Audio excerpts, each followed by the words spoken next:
Olá, meus amores, um bom domingo para todos vocês. Espero muito que vocês tenham gostado do nosso vídeo de ontem, que foi o episódio inaugural do Vamos Falar de Música Brasil. E hoje nós inauguraremos o Vamos Falar de Música Exterior, com um número de música erudita, conforme eu já havia explicado para vocês. Na verdade, mais especificamente, nós vamos falar de música erudita barroca. Vocês lembram o que é que foi o barroco? O barroco foi um movimento artístico europeu que atingiu seu apogeu no século XVII, ou seja, 1600 e tarará. Por esse motivo, ele também pode ser conhecido como seiscentismo ou arte da Contra-Reforma, porque o século XVII foi justamente esse momento em que a Igreja Católica tentava recuperar os fiéis que havia perdido com a reforma religiosa do século anterior. As principais características do barroco são a dualidade, o dinamismo e o rebuscamento. Nas artes plásticas, destacaram-se principalmente artistas italianos, como é o caso de Gian Lorenzo Bernini e Michelangelo Merisi, que ficou mais conhecido pelo pseudônimo de Caravaggio. Na literatura, destacaram-se poetas espanhóis naquilo que foi chamado Siglo de Ouro, o século de ouro da Espanha. Os mais famosos entre eles foram Luís de Góngora e Argote, cujo nome originou o termo gongorismo, que é uma outra forma de chamar o cultismo, e Francisco de Quevedo, cujo nome originou o termo quevedismo, que é uma outra forma de chamar o conceptismo. Na música, o compositor que nós vamos falar hoje é um dos maiores nomes que se tem notícia do barroco. Senhoras e senhores, estamos falando de ninguém mais, ninguém menos que Johann Sebastian Bach. Este simpático senhor aqui ao meu lado. Johann Sebastian Bach nasceu em 21 de março de 1685. Daí vocês vão me perguntar, mas Emílio, ele não era do barroco? Então, se ele nasceu em 1685, ele viveu apenas 25 anos no século XVII. Como é que ele pode ser do barroco? Calma, eu explico para vocês. De fato, a maior parte da obra baquiana contempla o século XVIII. Por esse motivo, já que o barroco atingiu seu apogeu no século XVII, Bach é considerado um artista do barroco tardio. Na verdade, já adiantando aqui para vocês, todos os compositores que nós vamos trabalhar nesse período pertencem ao barroco tardio. Mas a gente chega lá. Bom, a música que nós vamos falar hoje é uma das mais famosas composições de Bach. Estamos falando da Tocata e Fuga em Ré menor, BWV 565. Como? Ninguém entendeu nada, não é mesmo? Pois é, mas podem ir se acostumando porque os compositores eruditos nunca dão nomes simples às suas composições. É sempre concerto número tal, sinfonia número tal. E hoje, no caso do Johann Sebastian Bach, nós temos um verdadeiro enigma no lugar do nome, não? Tocata e Fuga em Ré menor, BWV 565. Então vamos fazer o seguinte. Primeiro eu vou tentar traduzir para vocês o nome da música. Depois eu começo a falar sobre ela propriamente dita. Ok? Então eu vou começar pelo final, pelo BWV 565. Para isso, eu vou pedir permissão para vocês para fazer uma leitura que está contida neste caderninho aqui. Olha só. Este é o caderno que acompanha o CD de uma coleção que meu pai fez quando eu tinha 7 anos, com o tema Música Erudita. Este é o volume 5, que fala do Johann Sebastian Bach, e no finzinho tem um glossário que explica para nós o que é essa sigla BWV. Vejam só. BWV, sigla para Bach-Werkverzeichnis. Gostaram do meu alemão? Traduzindo essas palavras do alemão para o português, significa catálogo de obras de Bach. Refere-se ao trabalho de catalogação realizado pelo musicólogo austríaco Wolfgang Schneider, concluído em 1950. Ou seja, BWV 565 quer dizer que a tocata e fuga ocupa a posição 565 no catálogo deste musicólogo austríaco. Ficou claro agora? Então, vamos recuando mais um pouquinho no nome da música. Em Ré menor. O que quer dizer esse em Ré menor? É o tom que a música deve ser tocada? Essa dá para adivinhar, né? Mas essa é muito fácil, faz outra mais difícil. Agora vamos para a parte difícil, que são os dois primeiros nomes. Tocata e fuga. Primeiramente, o que é uma tocata? Eu também não sabia, tive que pesquisar.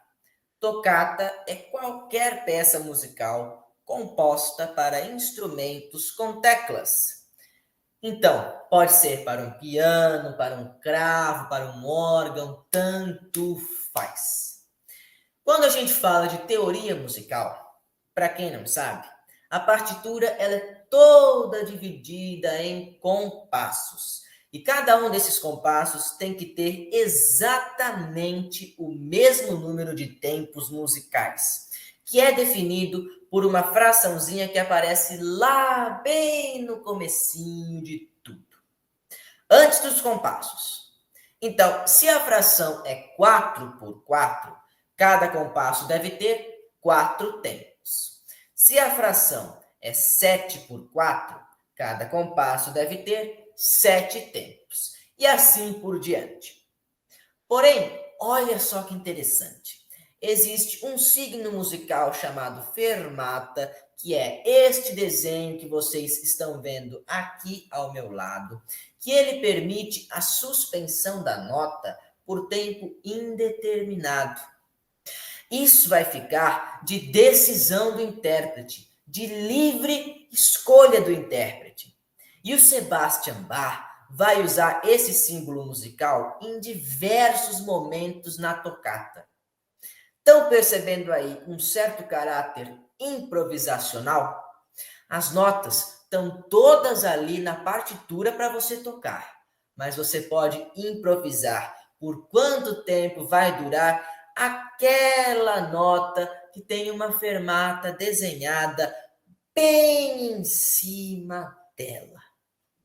Trata-se, portanto, de um gênero musical que é virtuosístico, ou seja, um gênero musical que explora o talento, as virtudes do intérprete. Percebam que estamos falando também de uma dimensão artística dionisíaca, porque o Dionísio, vocês sabem, aquele deus grego das festas, do vinho, do teatro, ele era totalmente desequilibrado. Ele não seguia as regras. E neste caso, nós estamos rompendo com essa regra musical de que todos os compassos devem ter obrigatoriamente a mesma quantidade de tempos. Então, vejam que interessante. A tocata é virtuosística e dionisíaca. Legal? Fechou? Entenderam? Então, agora vamos para a fuga. O jeito é dar uma fugidinha com você, o jeito é dar uma fugida com você se você quer. Não tem nada a ver com essa fuga que vocês estão pensando. Volta aqui para o planeta Terra, é a fuga da música erudita. Eu também não sabia o que era, fui pesquisar e descobri eu que a fuga é um gênero musical caracterizado principalmente pela polifonia. Polifonia quer dizer muitas vozes.